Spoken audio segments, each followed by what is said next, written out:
একটা দুঃসংবাদ আছে। যারা আমাকে ভেঙে চুরে টুকরো কাছের মতো ছড়িয়ে দিতে চেয়েছিল তাদের জন্য। দুঃসংবাদটি তাদের জন্য যারা ভেবেছিলে আমি হোঁচট খেয়ে পড়ে গেলে আর কখনো উঠে দাঁড়াতে পারবো না, মুখ থুবড়ে পড়ে থাকবো গা ঘিনঘিনে কাদায়।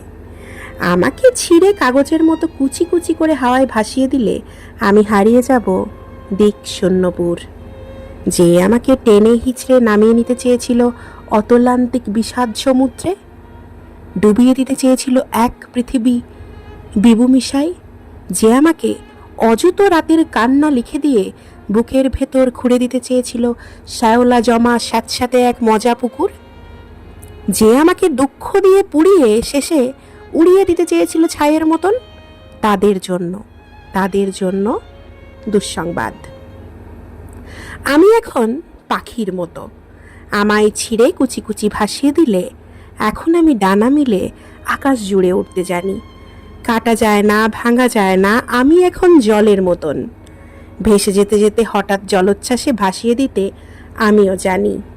আমিও জানি ছড়িয়ে থাকা টুকরো কাচের শরীর থেকে দুফলা এক ছুরি হতে।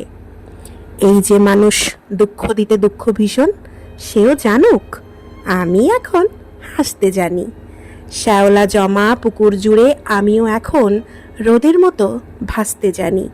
প্রস্থানের গল্প লিখেও ইচ্ছে হলেই আবার ফিরে আসতে জানি। আমি এখন পুড়ে যাওয়া ছাইয়ের মতো জেগে ওঠা ফিনিক্স পাখি। আমি এখন মৃত্যু নীড়ে বাঁচতে জানি।